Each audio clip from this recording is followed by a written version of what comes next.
Hello everyone. कैसे हैं आप सभी। जैसा कि आप सभी जानते हैं, मेरा नाम है AK अनुरागी और स्वागत है आपका प्रिसीजन आईएएस के इस यूट्यूब चैनल पे। आज हम बात करने वाले हैं कंप्लीट G20 के ऊपर। अभी तक का पूरा डेवलपमेंट हम पूरा देखेंगे, बेसिक से लेकर के अब तक का जितना भी डेवलपमेंट हुआ है भारत के द्वारा, सारा कुछ हम इसके इस वीडियो में डिस्कस करने वाले हैं। यह आज की वीडियो बहुत खास होने वाली है। चलिए शुरू करते हैं। पहले अगर बात करें बेसिक की, तो G20 की शुरुआत हुई है, इसकी स्थापना हुई थी 1999 में। इसके अंतर्गत क्या होता है, जो देश के जो 20 देश हैं, ये जो 20 देश हैं इसके अंतर्गत विदेश सॉरी यहाँ पे वित्त मंत्री प्लस जो केंद्रीय बैंक होता है, किस हर देश में जो केंद्रीय बैंक होता है, उन वहाँ के गवर्नर, उन 20 देशों के गवर्नर यहाँ पे पार्टिसिपेट करते हैं। उनका एक ये सम्मेलन है, जिसे हम यह कह सकते हैं कि अब ये विश्व में जाना जा रहा है G20 सम्मेलन के नाम से। ये G20 समिट इसको कहते हैं। तो ये तो रहा इसका बेसिक। लेकिन इसकी फर्स्ट मीटिंग कब हुई थी? फर्स्ट मीटिंग हुई थी 2008 में। 2008 में कहाँ पे हुई थी? ये हुई थी यूएस में, वॉशिंगटन DC में हुई थी 2008 में। इसकी प्रॉपर मीटिंग हुई थी। तब से ये one by one her countries के द्वारा कराया जाता है। लेकिन अगर रिसेंट कुछ बात करें, जैसे कि अगर हम बात करें कि 2020 से लेकर के अब तक देखा जाए, तो 2020 में सऊदी अरब के द्वारा यहाँ पे होस्ट किया गया था। फिर अगर 2021 में अगर बात करें, तो यहाँ पे इटली के द्वारा G20 समिट को यहाँ पे होस्ट किया गया। 22 वाला आप सब जानते हैं, जैसे कि 2022 का इंडोनेशिया के द्वारा यहाँ पे किया गया होस्ट। और आप 2023 का जान ही रहे हैं, भारत है। और 2024 में आप जो अगली मीटिंग होगी वो कहाँ पे होगी? ब्राजील में। तो ये कुछ रिसेंट जो अभी तक की जो डेवलपमेंट हुई है, इसका कुछ बेसिक रहा। लेकिन इससे कुछ जुड़े भी बात भी हैं, जैसे आप यहाँ पे देख सकते हैं प्रेसिडेंट ऑफ भारत लिखा हुआ। अभी आपने इस सब के बारे में भारत वर्सेस इंडिया का एक जो डिबेट चल रहा था, इसी G20 से लेकर इसका ओरिजिन होता है। तो इसको हम देखेंगे, इसका एक हिस्टोरिक मोमेंट देखेंगे, प्लस जो हमारे कॉन्स्टिट्यूशन में कहा गया है उसमें क्या कहा गया है। जैसे हम आर्टिकल 1 की बात करते हैं, तो उसमें क्या कहा गया है, इसको भी अभी हम इसी वीडियो में समझने वाले हैं। तो अगर बात करें भारत शब्द की, अगर हम यहाँ पे भारत वर्सेस जो इंडिया का जो डिबेट है, अगर भारत वर्सेस इंडिया के डिबेट को देखा जाए, तो आप यहाँ पे देखेंगे जो भारत है, जो पर्टिकुलर आप भारत वर्ड यूज करते हैं, तो ये किसको डिनोट करता है, ये किससे रिप्रेजेंट करता है? ये रिप्रेजेंट करता है धार्मिक प्लस जो हमारी सांस्कृतिक कल्चरल आइडेंटिटी है उसको रिप्रेजेंट करता है। यहाँ पे सांस्कृतिक, ये जो भारत वर्ड है, ये हमारी धार्मिक और सांस्कृतिक आइडेंटिटी को रिप्रेजेंट करता है। जैसे अगर कुछ उदाहरण की बात करें, आपने सबसे एंसेंट लिटरेचर में देखा होगा, ऋग्वेद सबसे पुराना है ऋग्वेद। तो उसमें क्या है, उसमें एक जिक्र मिलता है भारत, उसमें भारत नाम का जिक्र मिलता है। तो वहां पे क्या मिलता है, भारत एक जनजाति के द्वारा, जनजाति थी, उसको यहाँ पे रिप्रेजेंट किया गया है ऋग्वेद में। तो देखिए हमारे लिटरेचर में भी, इसको वेदों में भी देखने को मिलता है। फिर और देखा जाए, जैसे कि महाभारत, जैसे कि हम बात करते हैं महाभारत की,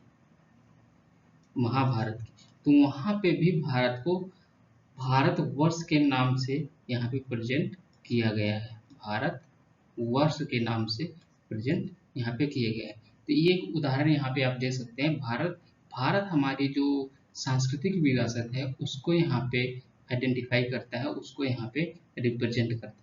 लेकिन अगर बात करें इंडिया की, तो इंडिया क्या डिनोट करता है, इंडिया क्या रिप्रेजेंट करता है? अगर इंडिया की बात करें, तो इंडिया क्या है, ये एक हमें एक जियोग्राफिकल यहाँ पे आइडेंटिटी प्रोवाइड करता है। अब जैसे हम इंडिया की बात करते हैं, तो जो भौगोलिक क्षेत्र है हमारा, उसको यहाँ पे रिप्रेजेंट किया जाता है, यानी कि जियोग्राफिकल आइडेंटिटी यहाँ पे इंडिया जो वर्ड है पर्टिकुलर, इससे रिप्रेजेंट होता है। तो आपने देख लिया फिर अगर बात करें, जैसे कि आपने देखा होगा जो हिंदुस्तान शब्द है, हिंदुस्तान शब्द जो है ये, इसको भी हम अभी यहीं पे डिस्कस कर लेते हैं। जैसे जैसे हिंदुस्तान जो वर्ड है, इनिशियल स्टेज में जो ईरान के द्वारा यहाँ पे, जो ईरान ईरान का जो साम्राज्य था उनके द्वारा यहाँ पे जो भारत के जो उत्तर पश्चिमी इलाके में रहने वाले जो लोग थे, इसको उन्होंने हिंदू नाम दिया था, जो कि इंडस का एक फारसी रूप था। तो जो ईरान के जो वहाँ ईरान के जो, जैसे कि ईरान से हमारे बहुत सारे व्यापार वगैरह होते थे, तो उनसे कल्चरल आइडेंटिटी हमारी जब शेयर होती थी, तो उन्होंने क्या नाम दिया था, हिंदू नाम दिया था। जैसे कि आपने क्लास 6 की एनसीईआरटी में आपने पढ़ा होगा, क्लास 6 की एनसीईआरटी में ये जो मैं कॉन्सेप्ट बता रहा हूँ हिंदुस्तान का, वहाँ पे लिखा हुआ है, पहले ही चैप्टर में दिया गया है कि हिंदुस्तान, भारत, इंडिया कैसे नाम पड़ा। फिर आगे चल के जब यूनानियों का आक्रमण होता है, जो यूनानियों का जो आक्रमण होता है, उनसे जो हमारे व्यापार, ट्रेड वगैरह जब डेवलप हो जाते हैं, बढ़ते हैं, तो उसमें क्या होता है, उन्होंने भी इन्हें अपने रूप से, अपने अकॉर्डिंग इसको एक नया नाम दिया। जैसे उन्होंने नाम दिया था इंडस, उन्होंने कहा, उन्होंने जो हिंदू वर्ड जैसे ईरानियों के द्वारा यूज किया गया था, तो इन्होंने नाम दिया इंडस, इंडस। तो इंडस कहा, यहाँ पे इंडस उन्होंने कहा। जो इंडस प्रोनाउंसिएशन के अकॉर्डिंग बदलते बदलते टाइम के अकॉर्डिंग, जैसे इंडस है, तो जब लंबे टाइम में जब ये वर्ड यूज किया गया, तो भारत जो यहाँ पे वर्ड था, तो यूनानियों ने इंडस यूज किया। इसके साथ साथ यहाँ पे जो इंडस है, टाइम के साथ डेवलप हो गया, ये इंडिया में डेवलप हो गया, यहाँ पे इंडिया में ये वर्ड डेवलप हो गया। तो ये पूरा रहा। फिर लेकिन संविधान में, संविधान सभा में कौन सा डिबेट चला होगा कि जब भारत शब्द को लेकर के या इंडिया शब्द को लेकर के, जो यहाँ पे हिंदुस्तान शब्द था, तो 3 वर्ड आ गए। लेकिन जो संविधान सभा थी, वहाँ पे भी इसको डिस्कस किया गया था। तो जो जैसे कि संविधान सभा की अगर बात करें, तो संविधान सभा में यहाँ पे संविधान सभा में 2 वर्ड को एक्सेप्ट किया गया है, जैसे कि आप आर्टिकल 1 में भी देख सकते हैं। तो इस संविधान सभा के द्वारा हिंदुस्तान शब्द को बाईपास कर दिया गया, इसे नहीं रखा गया, लेकिन उन्होंने रखा है इंडिया, दैट इज भारत। ये आप आर्टिकल 1 में भी देख सकते हैं। तो संविधान सभा में इसको स्वीकार किया गया था। लेकिन अगर बात करें, अब संविधान सभा की बात हो रही है, तो यहाँ पे संविधान का भी देख लेते हैं। जैसे आर्टिकल 1 है, जो आर्टिकल 1 है, इसमें क्या कहा गया है, इसमें कहा गया है जैसे संघ का नाम और इसके जो क्षेत्र हैं, इसके जो क्षेत्र है आर्टिकल 1 में कहा गया। लेकिन और आर्टिकल 1 के अंतर्गत जाएंगे, तो 1, 2 के अंतर्गत जब देखेंगे, तो वहां पे लिखा हुआ है इंडिया, दैट इज भारत, यानी भारत राज्यों का संघ होगा। यहाँ पे भारत राज्यों का संघ होगा, ये वहां पे लिखा होगा। फिर अगर और डीप में जाएंगे, आर्टिकल 1 में ही 1(3) में लिखा हुआ है कि जो भारतीय क्षेत्र होगा, जो भारतीय क्षेत्र होगा, वो 3 हिस्सों में होगा। जैसे कि भारत के कुछ जो राज्य होंगे, फिर यूटीज होंगी, फिर इसके बाद जो भविष्य में जो भारत के द्वारा अर्जित किए जाएंगे, अधिकृत किए जाएंगे। जैसे अगर यहाँ पे एग्जाम्पल की बात करें, जैसे कि आप बात कर सकते हैं गोवा, पुदुचेरी, फिर आप यहाँ पे सिक्किम की बात कर सकते हैं, सिक्किम, पुदुचेरी। तो ये क्या किए गए हैं, भविष्य में जो भारत के द्वारा उनको अधिकृत किया जाएगा, ऐसे क्षेत्र को इसमें शामिल किया जाएगा। तो वो किस में आएगा, आर्टिकल 1(3) के अंतर्गत इसको समाहित किया जाएगा। तो ये हमारा कुछ रहा इससे रिलेटेड। लेकिन इससे संबंधित कुछ सुप्रीम कोर्ट के द्वारा भी तो कुछ कहा गया, क्योंकि समय समय पर इसमें PIL दायर की जाती है कि हमें इंडिया शब्द को हटा देना चाहिए, नहीं यूज करना चाहिए। जैसे बात करें 2020 की, तो 2020 में एक पिटीशन दायर की गई, उसमें कहा गया था कि देश का नाम इंडिया ना हो। जैसे उसमें फिर जो पिटिशनर थे उनको कहा गया था, उनके द्वारा कहा गया कि हमें हिंदुस्तान शब्द या भारत रखा जाना चाहिए। क्यों? क्योंकि इससे हमें प्राइड फील होता है और हमारी जो नेशनैलिटी है ये डिटरमाइंड होती है। इंडिया शब्द से हमें एक कॉलोनियल एक माइंडसेट जनरेट होता है, और इसको देखते हुए जो 2020 में जो सुप्रीम कोर्ट के चीफ जस्टिस थे, इसे बोर्डवे, यहाँ पे SA बोर्डवे,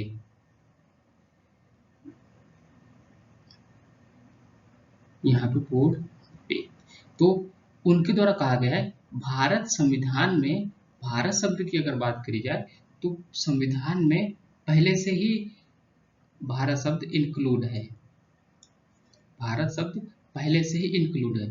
तो सुप्रीम कोर्ट के द्वारा उनकी पिटीशन को रिजेक्ट कर दी गई, यहाँ पे रद्द कर दी गई।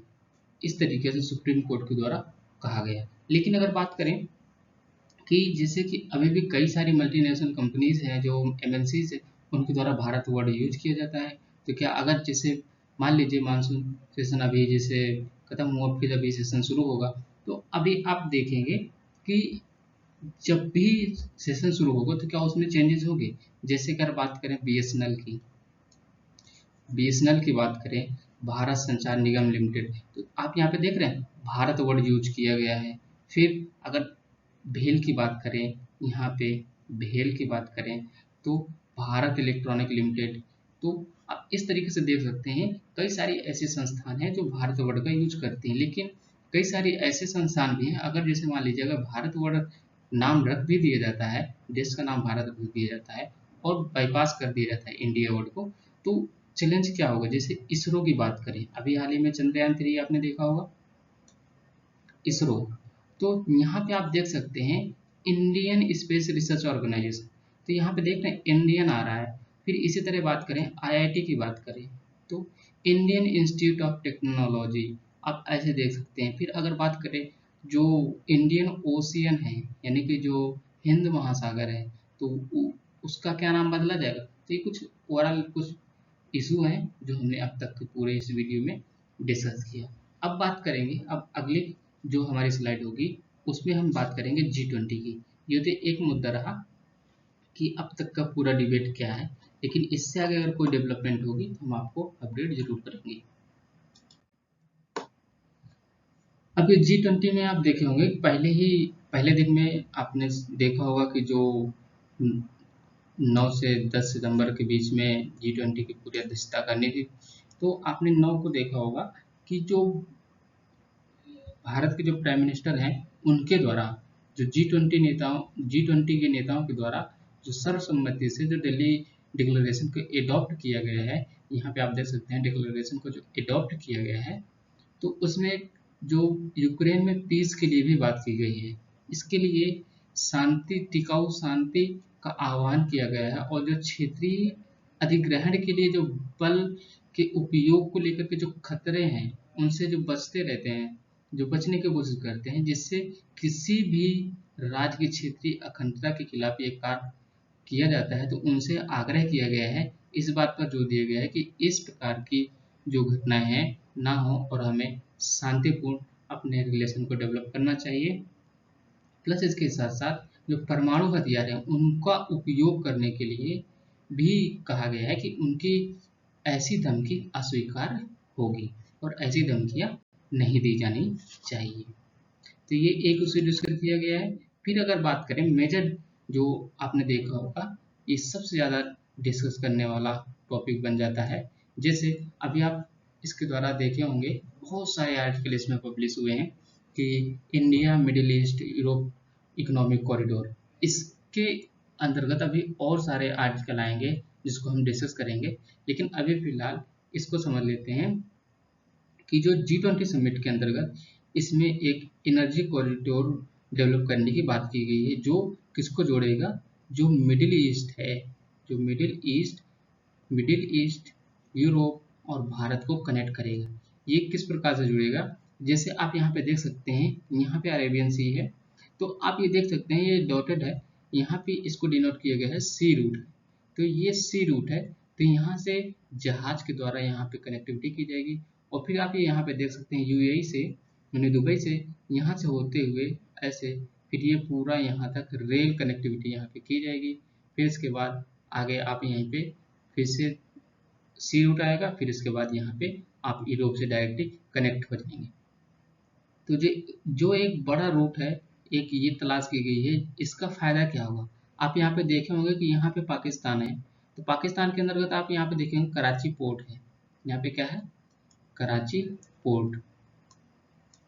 और आप जब देखे होंगे चाइना का जो बेल्ट एंड रोड इनिशिएटिव है, ये यहाँ से ऐसे होते हुए यहाँ पे जुड़ता है। तो इसको क्या किया गया है? इसको एक तरीके से बाईपास करने की कोशिश की गई है। और इसके अंतर्गत जो ये प्रोजेक्ट है, इसको डेवलप करने के लिए अभी हाल ही में तुरंत ही 60 दिन के अंतर्गत, जो 60 दिन है, इसके अंदर ही एक समिट बुलाया जाएगा, एक बैठक होगी, उसमें जो सारे देश हैं ये बैठ करके उसमें हस्ताक्षर करेंगे और जल्द से जल्द इस प्रोजेक्ट को इम्प्लीमेंट किया जाएगा। क्यों? क्योंकि जो यूएस के जो प्रेसिडेंट हैं वो चाहते हैं इस जो इकोनॉमिक कॉरिडोर के माध्यम से चाइना को काउंटर करना, यहाँ पे चाइना को काउंटर करना चाहते हैं। और भारत के लिए भी एक अपॉर्चुनिटी होगी यहाँ पे, एक जो यहाँ पे मिडिल ईस्ट होते हुए जो ईस्ट यूरोप है, इससे कनेक्ट करने की। ईस्ट यूरोप से आप डायरेक्टली फिर उधर के लिए सी रूट ऑलरेडी डेवलप है। तो आगे बहुत सारी इकोनॉमिक अपॉर्चुनिटीज के अंतर्गत खुलने वाली हैं। लेकिन आप यहाँ पे भी देख सकते हैं, जैसे ये यहाँ पे एक नाव डिजाइन की गई है, ये यहाँ से भारत का जो पोर्ट है मुंबई के अंतर्गत यहाँ से कनेक्ट होकर के ये यहाँ से दुबई से यहाँ से फिर जो रेल रूट है, यहाँ पे आप रेल भी देख सकते हैं, रेल रूट है। रेल रूट के बाद फिर से यहाँ से अचानक से ये आप देख सकते हैं सी रूट के माध्यम से ये ऐसे होते हुए ये आप स्पेन वगैरह से ऐसे कनेक्ट हो सकते हैं।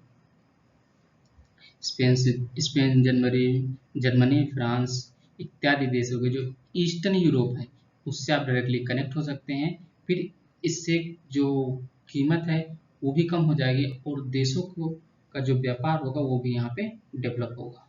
तो ये हम इकोनॉमिक कॉरिडोर के बारे में डिस्कस करेंगे और डिटेल से इसके चैलेंजेस क्या हो सकते हैं, कैसे इसको इम्प्लीमेंट किया जाएगा, ये सारा कुछ अभी हम आगे डिस्कस करेंगे जब हमारे कुछ जो एक्सपर्ट होंगे उनके द्वारा आर्टिकल पब्लिश किए जाएंगे। फिर से एक नई वीडियो के साथ हम मिलेंगे, तब तक के लिए हम अभी फिलहाल आगे बढ़ते हैं। लेकिन आगे बढ़ने से पहले मैं आप सभी को बता दूं, जैसे कि यहाँ पे प्रिसीजन आईएएस के द्वारा लाइव आंसर राइटिंग का प्रोग्राम शुरू किया गया है, जस्ट 199 रुपीज़ का है। ये कम्प्लीटली 2024-25 के लिए है। जो हिंदी माध्यम के स्टूडेंट हैं, सेल्फ स्टडी के स्टूडेंट हैं, वो यहाँ पे जुड़ सकते हैं। इसमें कंप्लीट GS1 की प्रिपरेशन करवाई जाएगी, क्लास में ही क्वेश्चन दिया जाएगा और क्लास में ही आपको टाइमिंग के साथ सेंड करना होगा। फिर इसके लिए आपको 2 क्वेश्चन इनिशियल स्टेज में 2 क्वेश्चन दिए जाएंगे और इवेल्युएट करके आपको कॉपी मिलेगी। संडे को डाउट क्लियरिंग सेशन होगा, आप इसे इनरोल कर सकते हैं जस्ट 199 रुपीज़ में। और इसके लिए आपको प्रिसीजन आईएएस के यूट्यूब चैनल के डिस्क्रिप्शन बॉक्स में आपको टेलीग्राम का लिंक मिलेगा। आप डायरेक्टली वहाँ से आंसर राइटिंग के ग्रुप में जुड़ सकते हैं। वहाँ से जुड़ने के बाद आपको, और अभी आपको आई बटन पे ही एक वीडियो मिलेगी मेंस मेंटोरशिप प्रोग्राम का। उसमें मैंने सारा कुछ आंसर राइटिंग के बारे में डिटेल से समझा रखा है, आप उस वीडियो को देख सकते हैं। कैसे उसमें जुड़ना है, क्या शेड्यूल होगा, सारा कुछ इस वीडियो में डिस्कस ऑलरेडी किया जा चुका है। चलिए फिलहाल हम आगे बढ़ते हैं। फिर इसके बाद जो सबसे बड़ा डेवलपमेंट हुआ है, यहाँ पे आपने देखा होगा जो अफ्रीकन यूनियन है वो परमानेंट मेंबर बन गया है G20 का। अभी इसे आपने सुना होगा G21 कहा जा रहा है। तो G21 क्या इसको कह सकते हैं, क्या नहीं कह सकते, ये अभी एक डिबेट का मैटर है। क्यों? क्योंकि अभी आप देखे होंगे कि 19 कंट्री प्लस एक यूरोपियन यूनियन, एक संघ है, तो इसी प्रकार से 19 कंट्री प्लस अब यहाँ पे EU प्लस AU हो जाएंगे। तो क्या हम इसको G21 कह सकते हैं? ये अभी कह पाना बड़ा मुश्किल है। इसके लिए जो अफ्रीकन यूनियन है उसमें अंतर्गत आप देखेंगे कि जो 55 देश आते हैं, ये आप यहाँ पे पूरा देख सकते हैं। वहाँ के जो चेयरपर्सन हैं, AU के जो रिप्रेजेंटेड हैं, जो G20 में चेयरपर्सन थे, अजाली असुमानी, सॉरी यहाँ पे प्रोनाउंसिएशन में जो भी हो, अजाली असुमानी यहाँ पे परमानेंट मेंबर के लिए प्राइम मिनिस्टर के द्वारा इनवाइट किए गए हैं और उन्होंने चेयरपर्सन भी किया गया है कि आप आइए। इससे एडवांटेज क्या होगा? जैसे अगर हम बात करते हैं यूनाइटेड नेशन सिक्योरिटी काउंसिल की, तो यूनाइटेड नेशन सिक्योरिटी काउंसिल में आपने देखा होगा कि भारत की बहुत सारी जो मेडिकल लाइन की जो कंपनीज हैं वो अफ्रीका में काम करती हैं। जैसे कि सिप्ला की बात करें तो बहुत सारी जेनरिक मेडिसिन जो है वहाँ पे प्रोवाइड कराती है, और इससे क्या होता है, वहाँ के लोगों को, जो गरीब लोग हैं वहाँ, उन्हें सस्ती दवाएं मिल पाती हैं और उन्हें एक इलाज भी बेहतर हो पाता है। जिससे क्या हुआ, अभी बहुत सारी इकोनॉमिक पार्टनरशिप भी है। तो इससे क्या होता है, जो अभी आपने देखा होगा जो यूनाइटेड नेशन सिक्योरिटी काउंसिल में रिफॉर्म करने की भी बात हो रही है, उसमें भारत को 40 कंट्रीज हैं, 40 से ज़्यादा कंट्रीज हैं जो अफ्रीका के अंतर्गत हैं, अफ्रीका से बिलोंग करती हैं। वो यूनाइटेड नेशन में डायरेक्टली भारत को सपोर्ट करती हैं कि भारत परमानेंट मेंबर होना चाहिए। तो इससे एक इम्पैक्ट आएगा, और इन फ्यूचर में आज हमने इनको जैसे G20 में सदस्यता दिलाई है, तो इन फ्यूचर में ये सारे देश हमें यहाँ पे वोटिंग करेंगे यूनाइटेड नेशन सिक्योरिटी काउंसिल में, क्योंकि आपको पता होगा कि जो UNSC है वहाँ पे हर एक देश का एक वोट होता है। तो ये पूरा ओवरऑल AU के बारे में रहा। AU हमारे लिए इम्पोर्टेंट बन जाता है क्योंकि उसमें 55 देश हैं और एक बड़ा संघ भी है। तो ये सारे इसके बारे में रहा। चलिए बढ़ते हैं हम आगे। फिर इसके बाद अगर बात करें, जो अभी आपने देखा होगा कि जो प्रधानमंत्री के द्वारा जो बात हुई है, उन्होंने उसमें कहा गया है कि G20 समिट में जो एक्सट्रीमिस्ट जो एलिमेंट है, जैसे कि खालिस्तान का जो इशू है इससे रिलेटेड, और जो एंटी इंडिया सेंटिमेंट जो डेवलप हो रहे हैं कनाडा में, आप यहाँ पे कनाडा में देखते होंगे समय समय पर खबर आती रहती है, तो उसको वहाँ पे डिस्कस किया गया है और उन्होंने कहा भी है कि हम इस पे ध्यान देंगे और जो होगा इसको हम बैठ करके समझा पाएंगे। आप यहाँ पे नितिन नेतन्याहू जी को भी देख सकते हैं, जो कि वहाँ के प्राइम मिनिस्टर हैं।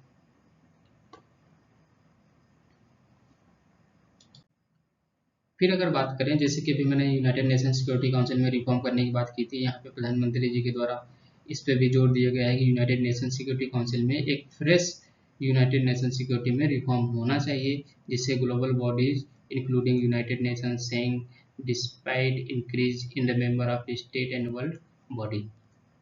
तो आप यहाँ पे पूरा यूनाइटेड नेशन सिक्योरिटी काउंसिल के में भी आप देख सकते हैं, और उन्होंने वन फ्यूचर की भी यहाँ पे बात की है कि जिससे जब रिफॉर्म हो जाएगा तो हम एक वन फ्यूचर, एक यूनाइट फ्यूचर की बात कर सकते हैं। One world, one health, one family की बात करते हैं, जैसे कि अपने जो थीम है वन अर्थ, वन फैमिली और वन वर्ल्ड की बात करते हैं। ये प्रधानमंत्री जी का एक स्लोगन है, वसुधैव कुटुंबकम के अंतर्गत है।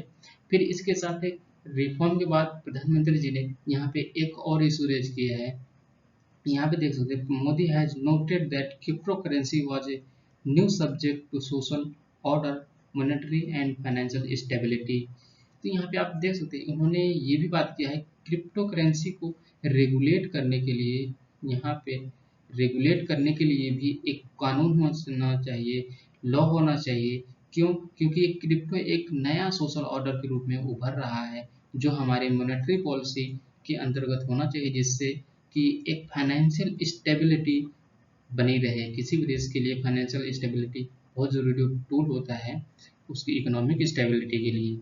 आप ये यहाँ पे पूरा देख सकते हैं, प्रधानमंत्री जी के द्वारा ये भी एक नया इशू यहाँ पे रेज किया गया है। फिर अगर बात करें, जैसे कि आप यहाँ पे देख सकते हैं जो बाइडेन की ये फर्स्ट विजिट थी भारत में, तो first visit on India and US president Joe Biden arrive the national capital on Friday, ये पूरा आप यहाँ पे देख सकते हैं 2 दिन की विजिट पे आए हैं। और यहाँ पे इसके बाद फिर जो करीबन 50 मिनट के बाद जब प्रधानमंत्री जी और बाइडेन जी की यहाँ पे बात हुई, तो उन्होंने डीपेन एंड डाइवर्सिफाई की यहाँ पे बात की है, जैसे कि बायलैटरल पावर डिफेंस पार्टनरशिप की यहाँ पे बात की है, जिससे यहाँ पे इंडिया ने प्रोक्योरमेंट किया है 31 drone and joint development of jet engine.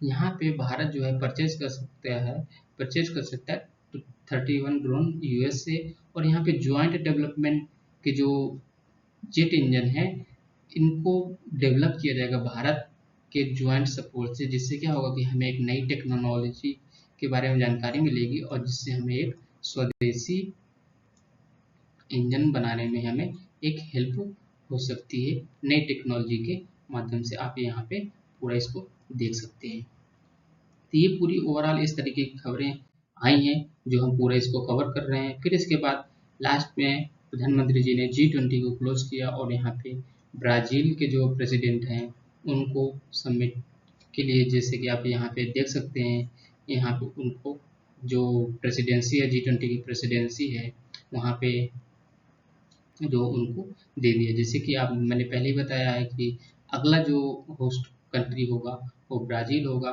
जी आप यहाँ पे देख सकते हैं दिसंबर में ये अपना जो प्रेसिडेंसी है इसकी अध्यक्षता को स्वीकार करेंगे। तो इस तरीके से सारी खबरें हमने कवर कर ली हैं। एक छोटी सी न्यूज़ और है, इसको भी हम कर लेते हैं। जैसे नटराज की आपने मूर्ति देखी होगी, वह नटराज की मूर्ति आपने देखी होगी। ये नटराज की 29 फुट की जो कांस्य प्रतिमा का केंद्र में है, जो भारत के सांस्कृतिक परंपराओं का प्रतीक है।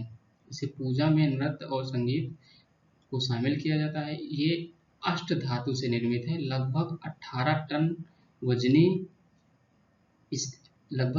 ये अष्ट धातु से बनी है। इसका वजन 18 टन है। इसकी प्रतिमा को जो प्रसिद्ध मूर्तिकार थे राधा कृष्णन स्थापति और उनकी टीम ने तमिलनाडु के 7 महीने में इसको डेवलप किया था। तो ये हमारा ओवरऑल पूरा टॉपिक रहा G20 के बारे में। G20 को हमने पूरा यहाँ पे कवर कर लिया है। आई होप आपको वीडियो पसंद आएगी। वीडियो पसंद आई है तो वीडियो को लाइक करिएगा, शेयर करिएगा और चैनल पे नए हैं तो चैनल को सब्सक्राइब जरूर करिएगा। चलिए मिलते हैं नेक्स्ट वीडियो में, तब तक के लिए धन्यवाद।